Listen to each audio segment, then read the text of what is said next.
Chapter 30. Woe to the rebellious children, saith the Lord, that take counsel, but not of me, and that cover with a covering, but not of my spirit, that they may add sin to sin, that walk to go down into Egypt, and have not asked at my mouth, to strengthen themselves in the strength of Pharaoh, and to trust in the shadow of Egypt. Therefore shall the strength of Pharaoh be your shame, and the trust in the shadow of Egypt your confusion. For his princes were at Zoan, and his ambassadors came to Hanes. They were all ashamed of a people that could not profit them, nor be an help nor profit, but a shame, and also a reproach. The burden of the beasts of the south.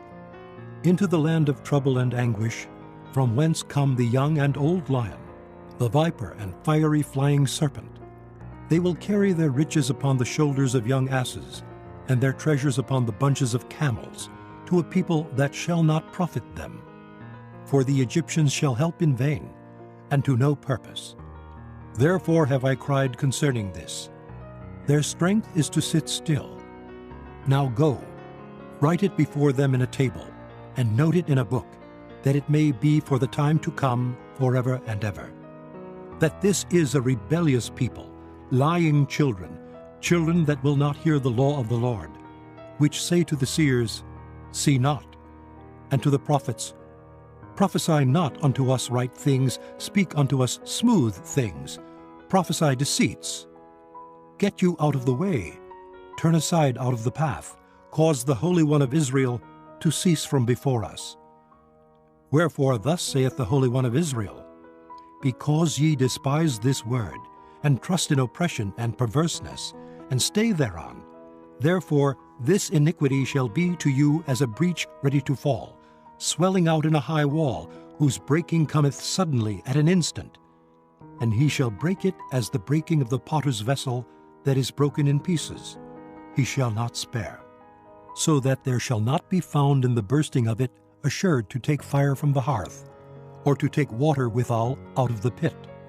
For thus saith the Lord God, the Holy One of Israel, In returning and rest shall ye be saved, in quietness and in confidence shall be your strength. And ye would not, but ye said, No, for we will flee upon horses. Therefore shall ye flee, and we will ride upon the swift.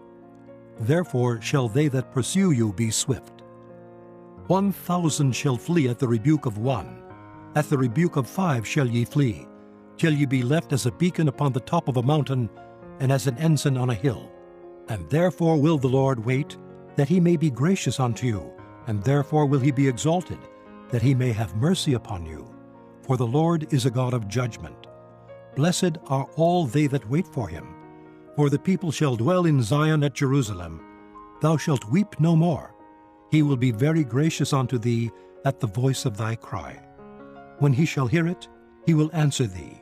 And though the Lord give you the bread of adversity, and the water of affliction, yet shall not thy teachers be removed into a corner any more, but thine eyes shall see thy teachers, and thine ears shall hear a word behind thee, saying, This is the way, walk ye in it.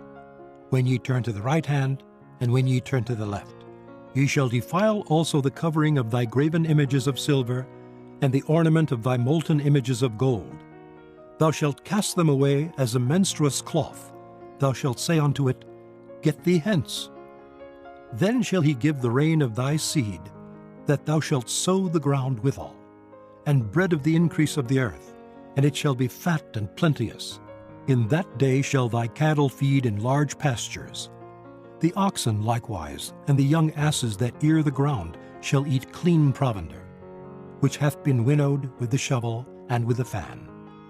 And there shall be upon every high mountain, and upon every high hill, rivers and streams of waters in the day of the great slaughter, when the towers fall. Moreover, the light of the moon shall be as the light of the sun, and the light of the sun shall be sevenfold, as the light of 7 days, in the day that the Lord bindeth up the breach of his people, and healeth the stroke of their wound. Behold, the name of the Lord cometh from far, burning with his anger, and the burden thereof is heavy. His lips are full of indignation, and his tongue as a devouring fire. And his breath as an overflowing stream shall reach to the midst of the neck, to sift the nations with a sieve of vanity. And there shall be a bridle in the jaws of the people, causing them to err. Ye shall have a song, as in the night when a holy solemnity is kept, and gladness of heart, as when one goeth with a pipe to come into the mountain of the Lord, to the mighty one of Israel. And the Lord shall cause his glorious voice to be heard, and shall show the lighting down of his arm, with the indignation of his anger, and with the flame of a devouring fire, with scattering and tempest and hailstones. For through the voice of the Lord shall the Assyrian be beaten down, which smote with a rod. And in every place where the grounded staff shall pass, which the Lord shall lay upon him, it shall be with tabrets and harps, and in battles of shaking will he fight with it. For Tophet is ordained of old, yea, for the king it is prepared. He hath made it deep and large. The pile thereof is fire, and much wood. The breath of the Lord, like a stream of brimstone, doth kindle it.